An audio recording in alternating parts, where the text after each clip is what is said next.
Muchas gracias, bienvenidos a todos y a todas, compañeras maestras, maestros, directores, directoras, compañeras servidoras de la Nación, compañeros servidores de la Nación. Muchísimas gracias por estar aquí. Gracias desde luego al director, al maestro Víctor Reyes Paupe, por recibirnos una vez más. Ya nos hemos convertido en usuarios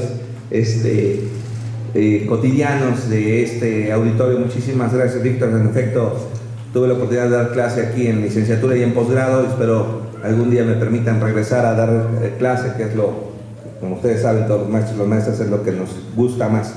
Y gracias al ingeniero Isela Rojas por estar en esta ocasión. Ella ha estado desde el inicio de la administración del presidente López Obrador a cargo de los programas, los ha visto nacer, los ha visto crecer y ahora los está fortaleciendo con el apoyo de todos mis compañeros y compañeras servidoras y servidores de la Nación. Desde luego agradecer al maestro Marco Atianquis Ávila, quien nos ayuda en la coordinación de todos estos programas, y al maestro Luis de Rosas Pérez, quien es el enlace con el tema de la escuela es nuestra a nivel nacional aquí, además de su responsabilidad que tiene en el programa de becas Benito Juárez. Yo quisiera hacer dos reflexiones previo a dar el uso de la palabra al ingeniero y luego pasar al proceso de capacitación y luego será una sesión de preguntas y respuestas. La reflexión tiene que ver con el proceso en el que estamos viviendo en el país y lo que necesitamos avanzar. No estamos viviendo tiempos sencillos, pero sí son tiempos muy importantes. Tiempos muy importantes en el avance, en la consolidación de ese esquema.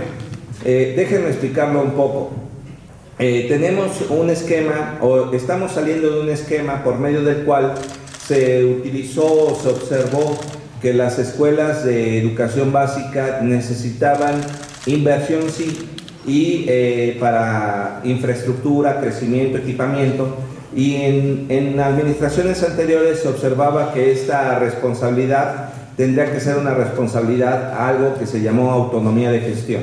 En esa autonomía de gestión se trasladaba mucha de la responsabilidad a los directores y directoras de las escuelas y a los padres de familia. Ese esquema fue acompañado de programas que tenían el perfil de estar llevando inversión a las escuelas. Menciono dos solamente. Uno fue el programa de reforma educativa, con lo cual los directores recibíamos una tarjeta de Bancomer y nosotros teníamos la libertad de hacer uso de esos recursos para las necesidades que teníamos. A mí me tocó, como siendo director de una escuela secundaria técnica, ejercer ese recurso. Y otro fue el programa de escuelas al 100. En ese programa de escuelas al 100 se invirtieron, si no mal recuerdo, 119 techumbres y muchas aulas de estas de prefabricadas de plástico que tenían así paneles y un techo verde con unas becas verdes, no sé si recuerdan. Bueno, la inversión en educación en el estado de Tlaxcala tiene distintos componentes. Uno de los componentes más importantes es el FAM, o era el FAM, que es el Fondo de Aportaciones Múltiples. Para el gobierno del estado el año pasado significó recibir 170 millones de pesos, pero en realidad solo ejercimos 108 millones de pesos. Y ustedes se preguntarán, ¿y dónde quedaron los otros 62 millones? La misma pregunta me hice yo en el 2022, porque ya aquí el maestro Marco Atianquis había hecho la programación del ejercicio de 170 millones de pesos para beneficiar, no recuerdo, cerca de 200 escuelas, algo así, ¿no? Y resultó que tuvimos que descontar 62 millones y al final solo beneficiamos a 137 escuelas, si no me recuerdo. Y entonces, pues francamente sí, como dijeran en mi pueblo, déjenme platicarlo de manera coloquial, como dijera mi sobrinito, pues me enojé, ¿no? Entonces, lo que hice fue preguntar por qué no se habían descontado esos 62 millones. Me explicaron que hay un fideicomiso que se llama Fideicomiso de Escuelas al 100, por medio del cual se construían estas techumbres y estas aulas y otras obras, y que implicó colocar bonos de deuda en la Bolsa Mexicana de Valores. Estos recursos los empezamos a pagar en el 2015 y los vamos a terminar de pagar en el 2045. Ya más nos faltan 30 años, ¿no? No menos, 22 años, ya llevamos 8 años pagando, entonces ya más nos faltan 22. Pero además yo pregunté cómo es que podríamos hacer una inversión a capital para reducir los intereses, porque no vaya a ser que, como sucede en algunas tiendas departamentales, estemos pagando muchísimo de interés y poco a capital. Mandamos esa solicitud de información para proponerle a la gobernadora que nos apoyase con algún recurso, bajarle al capital, por tanto bajar los intereses, pagar más rápido y liberar esos recursos de manera más pronta. Resulta que no se puede, porque el gobierno federal anterior dejó protegido ese tema por ser bonos, y entonces esos bonos ustedes saben que se venden en el mercado a tasa fija para justamente tener la inversión más alta. Pero además esa información la vamos a tener pública, quedó protegida en la administración federal anterior y nos vamos a enterar hasta el 2060 cómo es que se aplicaron esos recursos.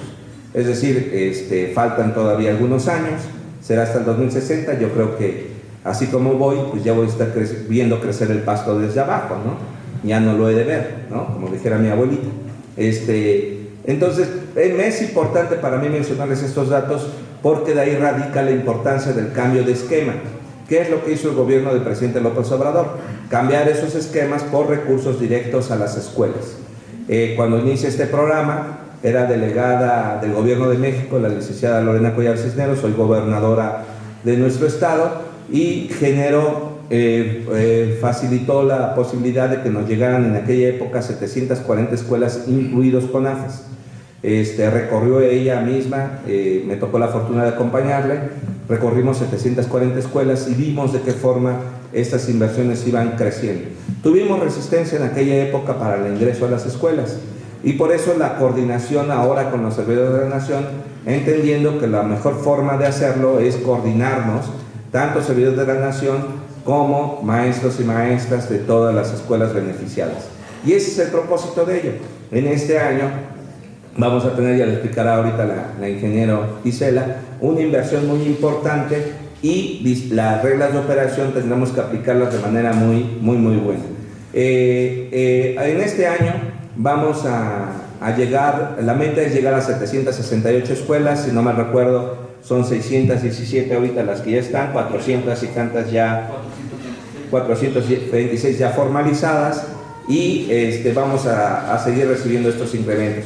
Pero además, la gobernadora creó el programa que se denomina la Escuela Tlaxcalteca, ¿no? El año pasado fue la escuela de las y los tlaxcaltecas y comités de apoyos a padres de familia. Ahorita nuestro Marco Atienques va a explicar estas inversiones.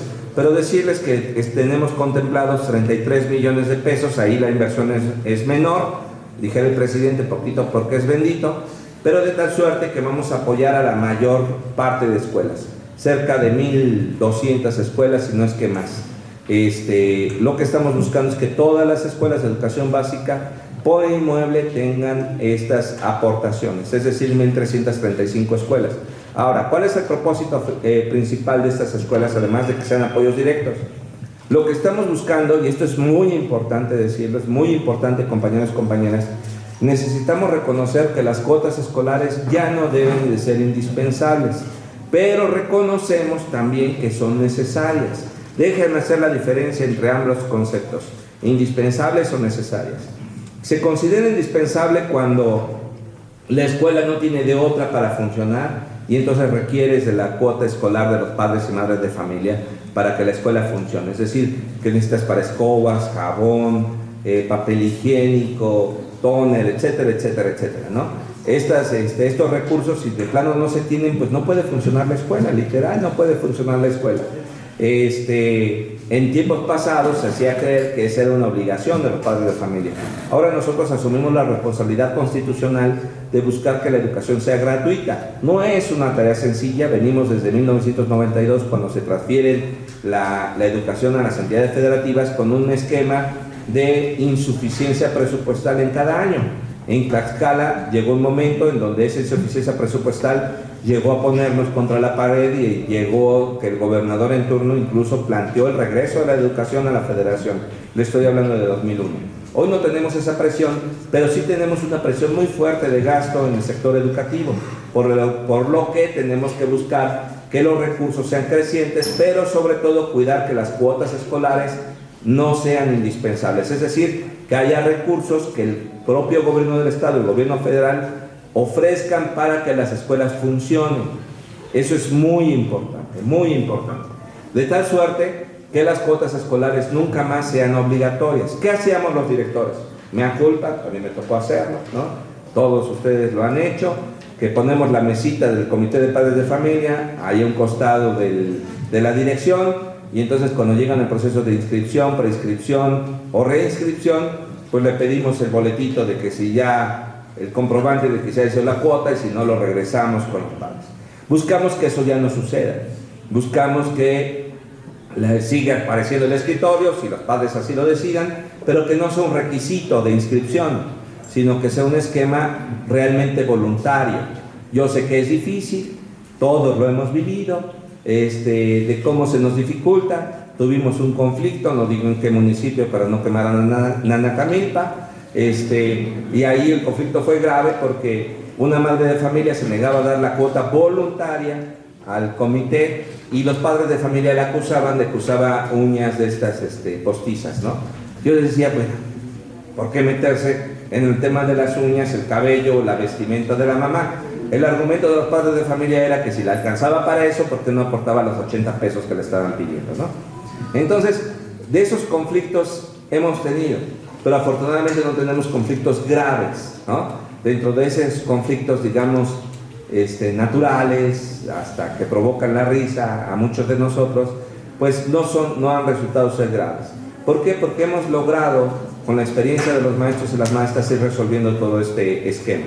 La idea, pues, compañeros, compañeras, es seguir creciendo este esquema de apoyos directos a los comités, y que los directores y directoras sigan participando, pero en el esquema de impulsar sus programas escolares, los programas escolares de mejora continua, de tal suerte que ustedes presentan su carta a los Santos Reyes, como así decimos los maestros, pero son los comités de administración participativa quienes deciden dónde comprar, qué comprar y cómo hacer. Es muy importante, y con esto termino, que los maestros y las maestras no tengamos la menor intervención en decir, aquí yo conozco a mi compadre que es herrero, o yo aquí tengo un sobrino que vende computadoras, yo aquí tengo a mi amigo que es albañil. No, que sean los propios padres y madres de familia quienes decidan. Preferentemente hagan la inversión en la comunidad, pero que no nos metamos. Aquí es muy importante recordar que el presidente López Obrador mandó una iniciativa que fue aprobada en las cámaras de diputados y senadores, por medio del cual se modificó la Constitución y se estableció como delito grave a la corrupción. ¿Y quién comete corrupción? Solamente los servidores públicos, desde un compañero de intendencia hasta el mismo presidente de la República. Todos, independientemente de la modalidad de contratación, sean horarios, confianza o de base, todos estamos sujetos a esta Ley General de Responsabilidades Administrativas que se aprobó en el 2016, pero digamos que con dientes de leche. Ahora tiene colmillos y dientes duros, afilados, como si fueran de vampiro, ¿no? Entonces necesitamos tener mucho cuidado, quienes somos servidores públicos, de no meternos en las decisiones de los comités para que sean ellos quienes decidan. Pues muchísimas gracias y perdón por el tiempo, creo que ya me extendí. Gracias.